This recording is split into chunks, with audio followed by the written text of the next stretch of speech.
Écoutez, on a déjà découvert un site extraordinaire. C'est vraiment un petit écrin, un petit bijou pour jouer à la pétanque.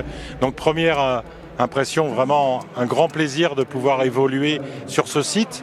Mais comme on a vu là ce matin, la Belgique est en train de batailler pour battre les Hongrois. Le Danemark vient de s'imposer 13-12 contre la République tchèque.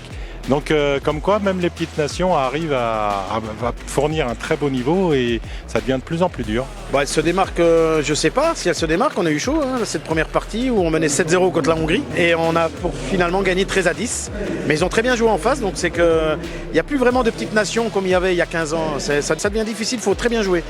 En fait, chaque championnat a l'expérience. En plus pour nous, comme la fédération qui est très petite, c'est l'expérience très très importante parce qu'on rencontre des équipes étrangères, des équipes beaucoup plus fortes et c'est comme on apprend. Alors vous savez, en France, nous avons presque 300 000 licenciés, mais il y a 5 millions de pratiquants. En tant que président de la fédération, je pousse à ce que les gens viennent à l'intérieur des clubs parce que la pratique sportive se pratique dans les clubs fédérés. On peut prendre conscience aux gens que la pratique loisir peut aussi se faire au sein d'un club dans lequel on va payer une cotisation et le club va grandir, va avoir des structures. Parce que ça, c'est le maître mot de ma gouvernance. Et moi, je pense qu'avant de parler de professionnalisation, il faut parler de structuration. Au niveau du vétéran, c'était une réussite, puisque quand même on a eu de très très belles équipes, de très très belles parties et un final extraordinaire. Aujourd'hui, on a les enfants, donc c'était aussi quelque chose de très bien, puisque les enfants ont eu le privilège de jouer et puis de recevoir les champions. Aujourd'hui, c'est des phases de poule, et demain commenceront les éliminations directes.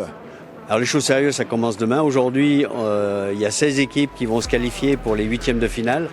Donc demain, c'est les parties éliminatoires. Donc on rentre avec les meilleurs dans le dur de la compétition. On est en train de démarrer maintenant la deuxième championnat d'Europe. Ici, les triplettes et même de tir de précision. Je pense que tout le monde est au courant que normalement, les favoris, c'est bien la France. Par contre, il y a des autres nations qui sont très très fortes. Par exemple, l'Italie, l'Espagne, Monaco, qui veulent bien remporter aussi les médailles d'or.